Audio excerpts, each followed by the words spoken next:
तमिलनाडु का छोटा सा द्वीप रामेश्वरम। सुबह का समय है, समुद्र की लहरें चुपचाप किनारे से टकरा रही है। एक दुबला पतला सा लड़का नंगे पैर दौड़ रहा है, कंधे पर अखबारों का बोझ, हाथ में सपनों की गठरी। उस लड़के का नाम है अब्दुल कलाम। उस वक्त किसी ने नहीं सोचा था कि यही लड़का एक दिन भारत के मिसाइल कार्यक्रम का जनक बनेगा और राष्ट्रपति भवन में बैठेगा। कलाम का परिवार बहुत ही साधारण था। पिता जैनुलब्दीन नाव चलाते थे और माँ आसियम्मा रोज गरीबों को खाना खिलाती थी। घर में पैसे नहीं थे, लेकिन ईमानदारी, अनुशासन और आत्मसम्मान भरपूर था। जब दूसरे बच्चे खेलते थे तो कलाम सुबह सुबह अखबार बेचते ताकि घर का खर्चा चल सके। कभी उन्होंने गरीबी को अपनी कमजोरी नहीं बनने दिया। स्कूल में एक दिन कलाम ने विज्ञान की किताब में पक्षियों को उड़ने के बारे में पढ़ा। उन्होंने अपने शिक्षक शिव सुब्रमण्यम अय्यर से पूछा, सर, इंसान उड़ क्यों नहीं सकता? पूरी क्लास हंसने लगी, लेकिन शिक्षक नहीं।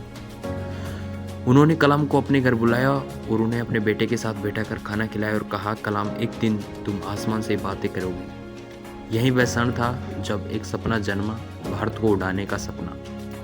इसरो में कलाम को पहला बड़ा प्रोजेक्ट मिला। पूरा देश उम्मीद लगाए बैठा था, लेकिन लॉन्च के दिन मिशन फेल हो गए। कलाम टूट गए। सारी मीडिया उन पर सवाल उठा रही थी। आंखों में आंसू थे, दिल में अपरोधपन था।